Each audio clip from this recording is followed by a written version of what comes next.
Hello friends, welcome to our YouTube channel DK tech and travels. Friends, आप सब कैसे हो? हम उम्मीद करते हैं कि आप सब अच्छे होंगे। तो तमाम व्यूअर्स का कमेंट्स आ रहा था कि सर एंड्रॉयड 13 अपडेट के बाद आपका मोबाइल कैसा चल रहा है। तो मैं 1 जनवरी 2024 को एंड्रॉयड 13 अपडेट किया था। अगर आपने वो वीडियो नहीं देखा है तो जाकर मेरे चैनल पर देख सकते हैं। DK tech and travels Google पर डालिएगा तो यूट्यूब चैनल मेरा खुल जाएगा। उसमें आप देख सकते हैं एंड्रॉयड 13 अपडेट कंप्लीट प्रोसेस मैंने उसमें दिखाया है।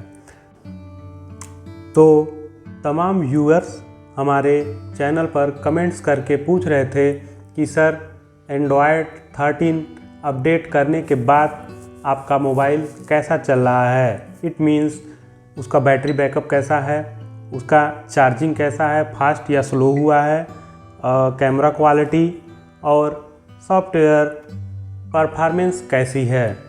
तो फ्रेंड्स, इन सारे क्वेश्चंस का मेरे पास एक ही जवाब है कि एंड्रॉयड 13 अपडेट करने के बाद मेरा जो मोबाइल है बहुत ही स्मूथ चलने लगा है, एकदम बैटरी परफॉर्मेंस हो गई है।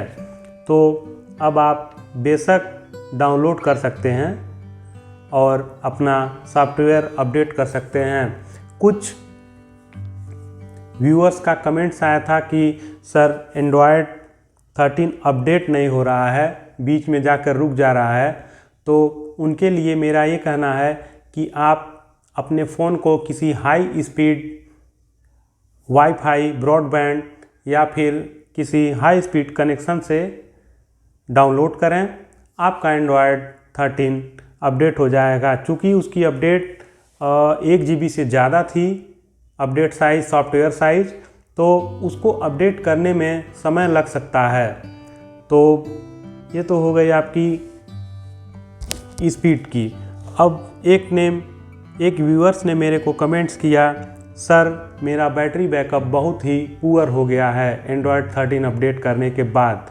तो मैं 1 जनवरी 2024 को अपडेट किया था और आज 10 फरवरी है। 1 महीना 9 दिन इस्तेमाल करने के बाद भी मेरा जो मोबाइल का परफॉर्मेंस है बहुत ही अच्छा है। बैटरी बैकअप भी एंड्रॉयड 12 के अपडेट के मुकाबले बहुत अच्छा है।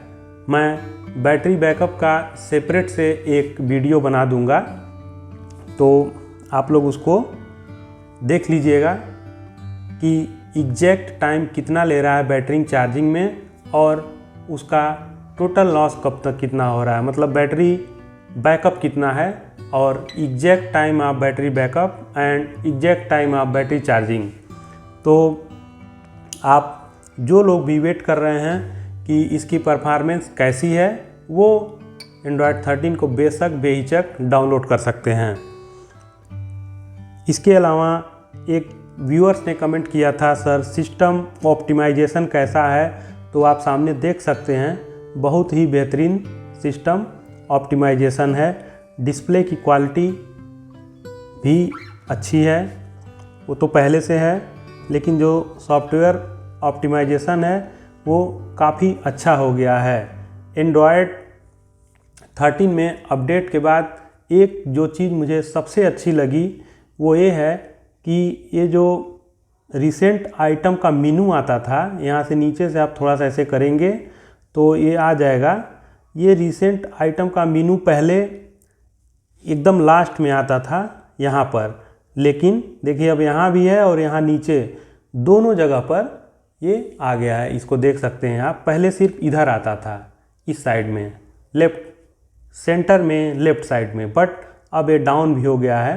तो आप अगर यहाँ से इसको रिमूव करना चाहते हैं तो 1 क्लिक करेंगे, ये सारे रिमूव हो जाएंगे और रैम भी क्लियर हो जाएगी। तो ये चीज़ एक बहुत अच्छी लगी।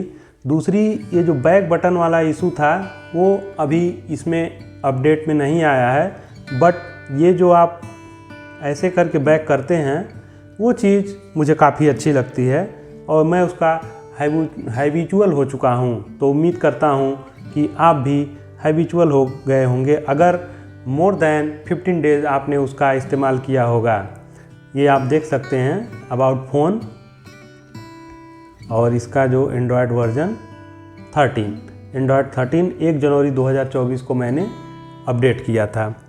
इसके अलावा एक व्यूअर्स ने कमेंट्स किया है, सर ये डिस्प्ले के ऊपर वाला स्पीकर क्या खोखला रहता है या उसका कोई इस्तेमाल है? जी हाँ, कंपनी जब अपना डिवाइस बनाती है तो उसमें जो भी चीज़ें रहती हैं कोई भी अनयूजुअल नहीं होती हैं। हर एक चीज़ का कोई न कोई मकसद ज़रूर होता है। इसमें ये नीचे जो बॉटम फायरिंग स्पीकर दिए हुए हैं, ये आप देख सकते हैं, ये मेन स्पीकर हैं और ये भी स्पीकर हैं जो स्पीकर का काम करते हैं। अगर आपको इसको चेक करना है कि ये दोनों काम करते हैं कि नहीं, तो आप कोई भी गाना चलाइएगा, गाना चला के एक बार इसको अपने अंगूठे से प्रेस करिएगा और फिर उसके बाद से इसको प्रेस करिएगा ऊपर वाला, फिर खोलिएगा, फिर प्रेस करिएगा, फिर खोलिएगा। अगर इस स्पीकर से आवाज़ आपकी हल्की भी अप डाउन होगी तो समझ जाइएगा कि इसमें स्पीकर दिया हुआ है। वैसे मैंने चेक किया था और उसकी पॉलिसी, यूट्यूब की पॉलिसी की वजह से मैं कोई गाना प्ले नहीं कर सकता, लेकिन यहाँ पर गाना प्ले करने पर आवाज़ अप या डाउन हो रही है, तो इससे आप समझ सकते हैं कि इसमें दिया हुआ है।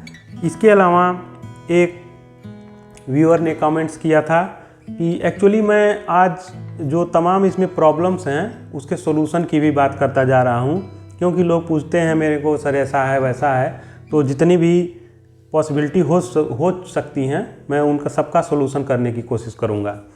तो एक ने पूछा मेरे को, यहाँ पे नोटिफिकेशन लाइट दी हुई है या नहीं। नोटिफिकेशन लाइट एक बहुत ही इम्पॉर्टेंट फीचर है फ़ोन का। जो भी फ़ोन पहले देते थे वो उसका डिस्क्रिप्शन ज़रूर देते थे, उस फीचर्स को हाईलाइट करते थे, बट इसमें नोटिफिकेशन लाइट नहीं दी हुई है। अब उन्होंने मेरे किसी वीडियो में देखा था कि यहाँ पर सर कोई लाइट जल रही थी, वो सेंसर लाइट है। तो वो सेंसर लाइट का काम ये है कि जब आप फ़ोन पर बात करते हैं और इस चीज़ को कान पर लगाते हैं तो डिस्प्ले की लाइट को ऑफ कर देता है। वो जब ये लाइट बंद होगी, आप दूसरे कैमरे से रिकॉर्डिंग करेंगे तो ये चीज़ आपको यहाँ पर एक सेंसर लाइट ब्लिंक करती हुई दिखाई देगी। तो इसमें नोटिफिकेशन लाइट नहीं दी हुई है। उसके बाद एक व्यूअर ने कमेंट्स किया कि सर नोटिफिकेशन मेरे में नहीं आता है, नोटिफिकेशन मेरे में शो नहीं करता है। तो अगर शो नहीं करता है तो आप ऐसे जाइएगा सेटिंग में जाकर अपना नोटिफिकेशन खोलिएगा। इसमें नोटिफिकेशन सेटिंग आएंगी तो एक स्टाइल है, स्टाइल में आप दो कर सकते हैं। तो एक चिप में है जो यहाँ पे एक हल्का सा छोटा सा बटन बनेगा और उसमें आपके सारे ऐप शॉर्ट फॉर्म में दिखाते रहेंगे, और लिस्ट वाला कर देंगे तो ऐसे बड़े बड़े लिस्ट की तरह से आएंगे। तो आप अपने हिसाब से इसको सेलेक्ट कर सकते हैं। ये नोटिफिकेशन की सेटिंग है, आप इसको जो है ऑन कर दीजिएगा, नोटिफिकेशन ऑन ऑल स्क्रीन। इसको आप 3 तरह से अपना सेलेक्ट कर सकते हैं। Show conversation, default and silent, मतलब सब कुछ आपको करना है। Hide silent conversation and notification, जो साइलेंट कन्वर्सेशन है उनको आपको हाइड करना है, और एक कोई भी आपको नहीं करना है तो आप डू नॉट वाला सेलेक्ट करिएगा। तो ये हो गया।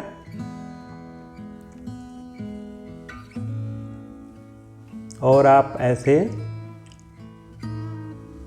एनहेंस्ड नोटिफिकेशन और notification dot on app icon, ये दोनों को आप ऑन कर लीजिएगा। सेंसिटिव नोटिफिकेशन को ऑन कर लीजिएगा। तो इस तरह से आपकी नोटिफिकेशन बाहर दिखाने लगेगी। इस समय अभी कोई नोटिफिकेशन आई नहीं है, वरना वो मेरे को बहुत प्यारा लग रहा है जो इस बार अपडेट के बाद आया है। यहाँ पर एक छोटा सा आइकन बन रहा है, उस आइकन के अंदर जैसे आपके व्हाट्सएप पे कोई मैसेज आया तो उस पर दिखा रहा है, या आपको कोई न्यूज़ आई तो उस पर दिखा रहा है। जब आप उसको टच करेंगे तो ऐसे ही ओपन हो जाएगा, वो लिस्ट में कन्वर्ट हो जाएगा। तो इस तरह से आपका नोटिफिकेशन वो प्राइवेट है एक तरह से, जैसे लॉक स्क्रीन दिख रही है ऐसे ही एक छोटे से शेप में वो आकर सब मैशअप हो जा रहा है। तो जब आपको देखना हो आप वन टच करेंगे तो अपने आप से वो खुल जाएगा और आप उसको फिर रीड कर सकते हैं। एक व्यूअर्स का कमेंट था कि सर मेरे में कुछ फिंगरप्रिंट इश्यू आ रहा है। मैंने उनसे पूछा था कि आप में जो फिंगरप्रिंट इशू आ रहा है वो कितना दिन हुआ आपको मोबाइल लिए हुए। अगर आपका अंडर रिप्लेसमेंट वारंटी समय है जो आपके फ्लिपकार्ट के ऐप पर या फिर शॉप से आपने लिया है 1 वीक 10 डेज होता है, तो अगर उसके अंदर है तो आप वो बिल लेके जाइए सर्विस सेंटर पर दीजिए। सर्विस सेंटर वाला मोबाइल आपका रिप्लेस कर देगा। उसमें थोड़ा समय लगता है 4 दिन से लेके कुछ मान लीजिए 10 दिन, या फिर जैसे भी वहाँ पे उसकी अवेलेबिलिटी होगी डिवाइस की, समय लग सकता है। और अगर आपका उसके बाद हो गया है रिप्लेसमेंट वारंटी लैप्स हो गई है तो फिर आप की 1 ईयर की वारंटी होती है। आप उस वारंटी के तहत वो अपने सर्विस सेंटर पर जाके फिंगरप्रिंट को चेंज करवा सकते हैं। वो fingerprint free of cost change करके देंगे। तो ये हो गया। एक चीज़ आपसे और शेयर करना चाहता हूँ, एंड्रॉयड 12 में यहाँ पर एक छोटी सी अलार्म क्लॉक बन के आती थी जो बहुत ही इरिटेट होती थी। तो उसको हटाने के लिए तमाम बार अलार्म के सारे नोटिफिकेशन बंद थे, टाइमर, अलार्म, क्लॉक और आपका जो रिमाइंडर, लेकिन फिर भी वो नोटिफिकेशन यहाँ पर ऊपर शो करती थी। तो एंड्रॉयड 13 में अपडेट करने के बाद काफ़ी दिनों तक वो नहीं आई, लेकिन फिर से कुछ दिनों पहले शो करने लगी। तो एक अपडेट आई थी अभी हफ्ता 10 दिन पहले, तो उसको अपडेट करने के बाद से आप देख सकते हैं यहाँ से वो नोटिफिकेशन हट गई है। तो एंड्रॉयड 13 का ये भी एक बहुत ही अच्छा फ़ायदा है कि बहुत ही स्मूथ एक्सपीरियंस है। तो कुल मिलाकर मैं आपसे यही कहना चाहूँगा कि एंड्रॉयड 13 अपडेट होने के बाद आप निराश नहीं होंगे। जो लोग कह रहे हैं बैटरी बैकअप ख़राब है, या तो बहुत हैवीली गेमिंग करते हैं या तो फिर वो बहुत देर तक वीडियो देखते हैं, लेकिन नॉर्मली जो है नॉर्मल से ऊपर अगर कोई यूज़र है तो उसका भी बैटरी परफॉर्मेंस अच्छा है। मैं एक दिन वीडियो बना दूंगा कि बेसिकली कितना बैटरी बैकअप इसका चल रहा है और कितना चार्जिंग टाइम एग्जैक्ट ले रहा है। बाकी इस चीज़ का आप हमेशा ख्याल रखें कि यह एक बजट स्मार्टफोन है, तो बहुत ज़्यादा आप इससे एक्सपेक्ट ना करें। जितना है उतना बेस्ट है। तो friends, thank you for watching my video. Please like and subscribe my channel. अगर कोई प्रॉब्लम हो तो आप उसको शेयर कर सकते हैं। जैसे ही मुझे समय मिलेगा मैं उसका रिस्पांस करने का कोशिश करूँगा। एक चीज़ और है, ये फिंगरप्रिंट की जो वारंटी मैंने 1 ईयर बताई है वो आप जाके साइट से चेक कर लीजिएगा, क्योंकि कुछ चीज़ पर 6 मंथ की वारंटी होती है और कुछ चीज़ पर 1 ईयर की वारंटी होती है। तो आप उसको जाकर इजीली वेबसाइट पर या अपने बॉक्स एक्सो सीरीज़ पर चेक कर सकते हैं। तो थैंक यू।